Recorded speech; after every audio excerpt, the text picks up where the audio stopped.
जय श्री राम। हिंदू धर्म में हम सभी रामायण की कथाओं से अच्छी तरह परिचित हैं। माता सीता, श्री राम और लक्ष्मण जी के वनवास काटने की कहानियाँ भी हम बचपन से सुनते आ रहे हैं, पर आज हम उन्हीं में से एक ऐसी घटना के बारे में आपको बताएंगे जब माता सीता क्रोधित होकर 5 लोगों को श्राप दे दिया था, जिसमें गाय, कौवा, तुलसी, फल्गु नदी और ब्राह्मण शामिल हैं।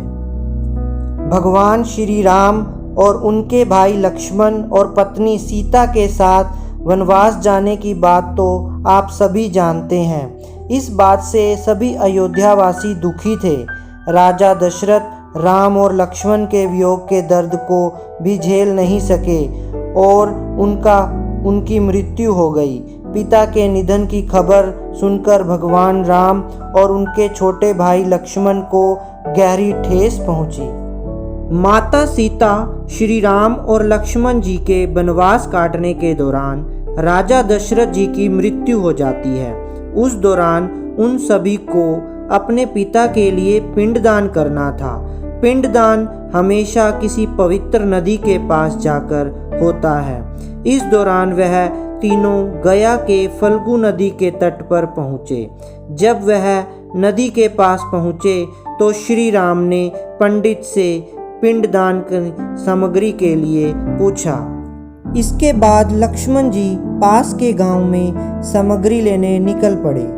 वक्त बीतता गया पर लक्ष्मण जी की कोई खोज खबर नहीं थी। तब श्री राम जी ने निर्णय लिया कि वह खुद उनकी तलाश करने जाएंगे। पूजा की शुभ मुहूर्त निकली जा रही थी। समय काफ़ी बीतता गया पर वह दोनों की कोई खबर नहीं थी। इस पर माता सीता ने निर्णय लिया कि उनके पास जो भी सामग्री मौजूद है उसी से वह पिंडदान करेंगे।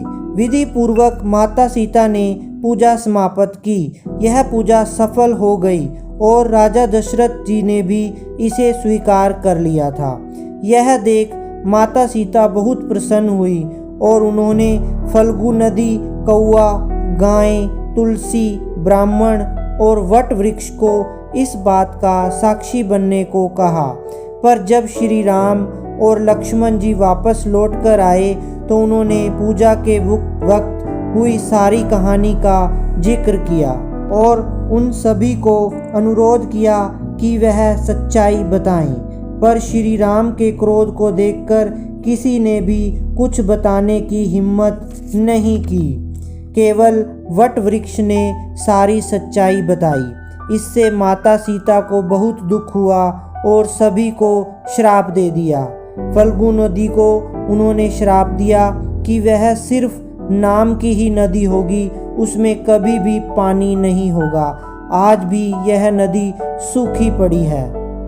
गाय को श्राप दिया कि उसकी पूरे शरीर की कभी भी पूजा नहीं की जाएगी। यहाँ वहाँ भटकने का भी उसे श्राप दिया। उन्होंने पंडित को भी श्राप दिया कि वह लाभ संतुष्ट नहीं रहेंगे, उन्हें कभी भी संतुष्टि नहीं मिलेगी, जितना मर्जी उन्हें धन मिल जाए। तुलसी को श्राप दिया कि वह गया की मिट्टी में कभी नहीं खिलेंगी। कौवा को लड़ झगड़ कर खाने का श्राप दिया था। वहीं वट वृक्ष को लंबी आयु और दूसरे को छाया देने का आशीर्वाद दिया।